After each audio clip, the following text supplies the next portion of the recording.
everyone. We're going to spend some time today talking about one literary critic's view of the Epic of Gilgamesh.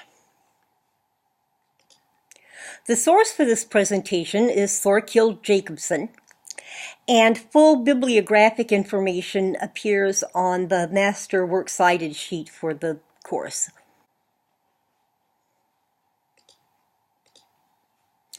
First of all, according to literary critic Thorkild Jacobsen, Gilgamesh is believed to have been an actual historical figure.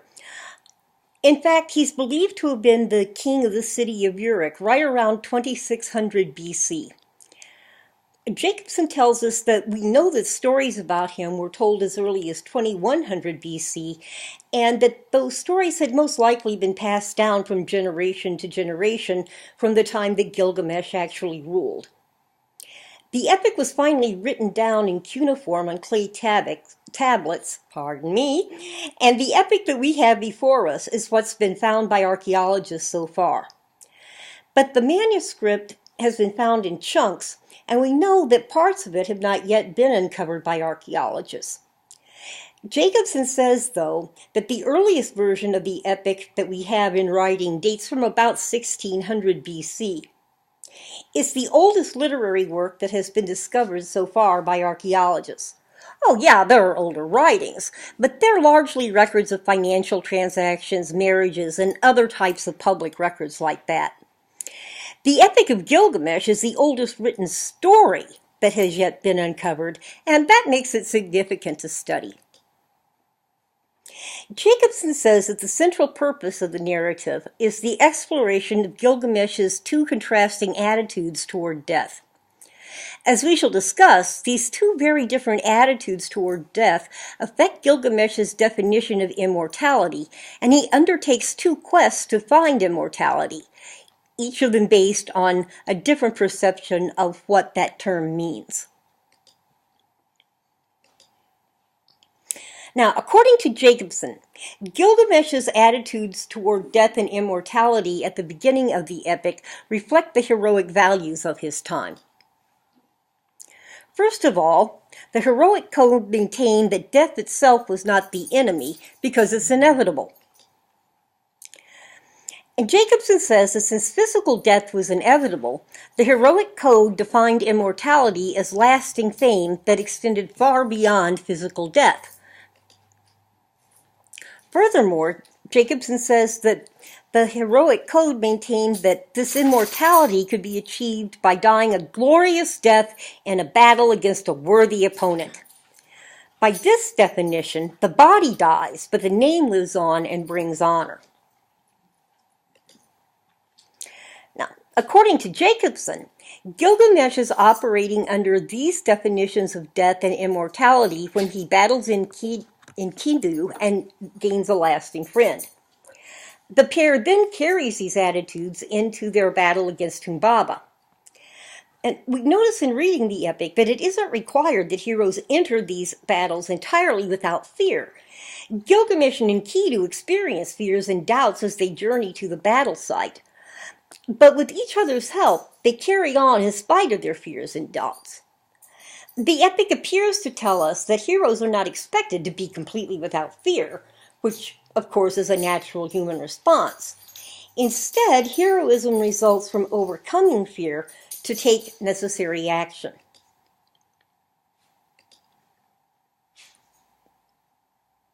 So, Gilgamesh and Enkidu defeat Humbaba, and after doing so, they return to Uruk and are met with jubilation and praise from the people of the city, according to Jacobsen. After all, they defeated an enemy that the people had believed could not be conquered even by a full army. But it's not just the people of Uruk who are impressed by Gilgamesh's accomplishment. The goddess Ishtar is so impressed that she asks Gilgamesh to marry her. Now, the existence of Gilgamesh himself is proof that marriage and sex between gods and humans was part of the beliefs of the culture, because after all, Gilgamesh is, as we are frequently reminded, 2/3 god and 1/3 human. of course, the Mesopotamians didn't know anything about genetics because genetics can't be divided by thirds. But we take it for what it is. So Gilgamesh, as part god and part human, would be a good mate for Ishtar. But Gilgamesh is so empowered by his defeat of Humbaba and his popularity in Uruk that he not only refuses to marry the goddess, but he does so in a really insulting manner.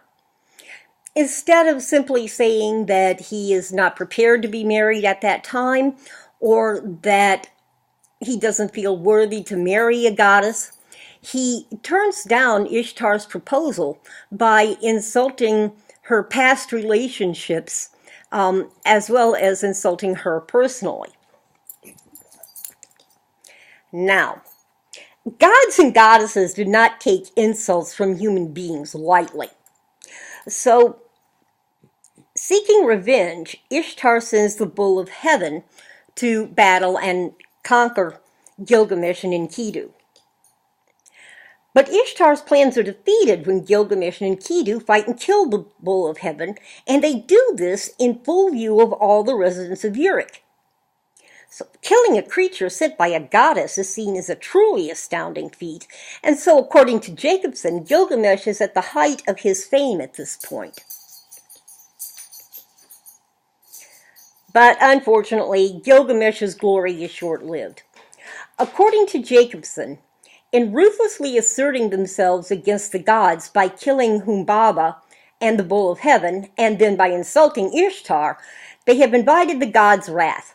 And the punishment is, unfortunately, Enkidu's death after days of painful suffering.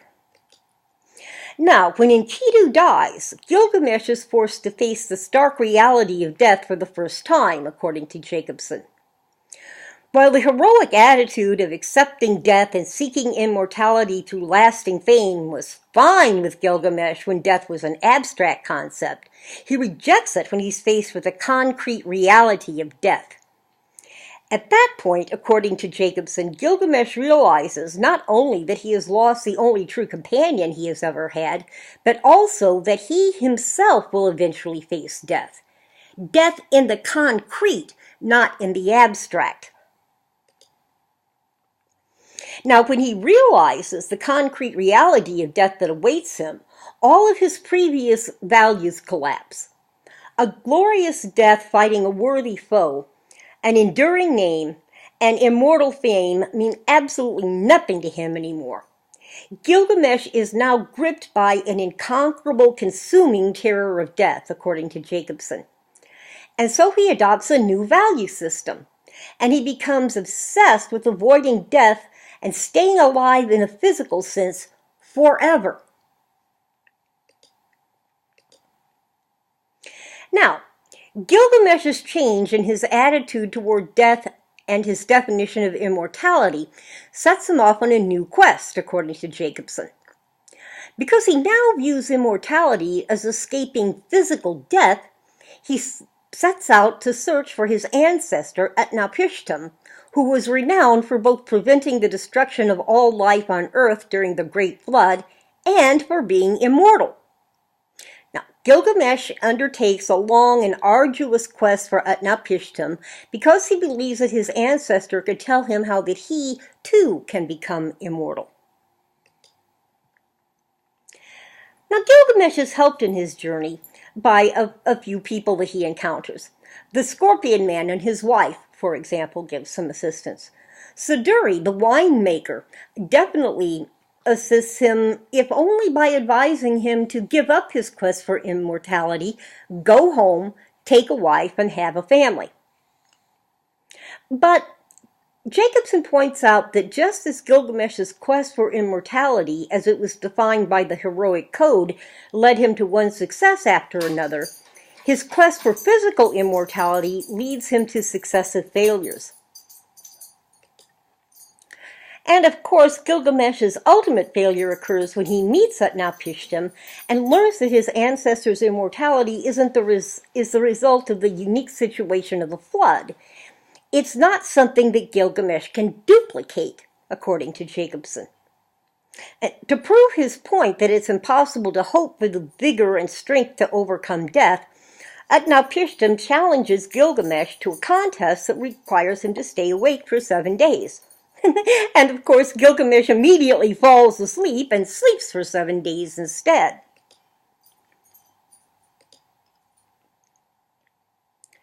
But as Jacobsen points out, just when it seems that Gilgamesh has reached total, irreversible failure in his quest for physical immortality, he's offered a new hope. Utnapishtim's wife convinces her husband to tell Gilgamesh about the plant that returns an old man to childhood so that he can begin his life again. Now, true, the plant doesn't guarantee immortality, because there are many ways to die other than just old age. But what it does is it negates the old age factor that inevitably leads to death, even if other modes of fatality are avoided. So satisfied that the plant offers him the closest thing for immortality that he can hope for, Gilgamesh begins his journey home. Along the way, though, he is tempted by the waters of a refreshing pool, and he carelessly leaves the plant on the shore, as Jacobsen points out. And then, while Gilgamesh is swimming, a serpent comes along and seizes the plant, rendering Gilgamesh's quest for physical immortality totally worthless.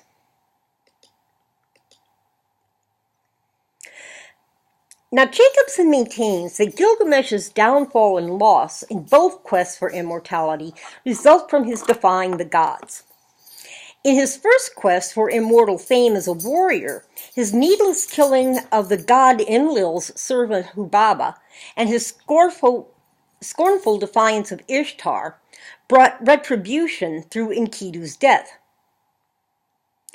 But Jacobsen says that Gilgamesh's second quest for immortality is even more deeply defiant of the gods because it is an attempt to defy the very condition of being human, finite, and mortal. It is, as Jacobsen says, an attempt to defy human nature itself. But Jacobsen states that in the end, it is Gilgamesh's human nature that ultimately saves him. The carelessness that leads Gilgamesh to leave the plant on shore to be stolen by the serpent is a weakness that is a part of human nature and totally lacks heroic stature, Jacobsen maintains. But ultimately, this loss brings Gilgamesh to his senses. Now, at first he sees himself as pitiful and weeps at his loss of the plant. But then he is able to smile at himself. And Jacobsen states that Gilgamesh's smile at the irony of how his superhuman efforts led to almost comic results is a sign of a saving sense of humor, another aspect of human nature. So, at last, Gilgamesh is able to accept the reality of death and adopt a third set of values, Jacobsen says. The immortality that Gilgamesh seeks after completing these two quests is the relative immortality of lasting achievement, not just fame, but actually achieving something of lasting value. And this definition of immortality leads Gilgamesh to construct the Walls of Uruk, an achievement that the narrator praises him for at the beginning of the epic. Now, Jacobsen proposes that the movement in the Epic of Gilgamesh is the movement from heroic idealism to everyday realism. And Jacobsen says that this is a positive movement because the heroic idealism results in needless battles, such as the killing of Humbaba, because it defines immortality in a way that depends on dying in battle.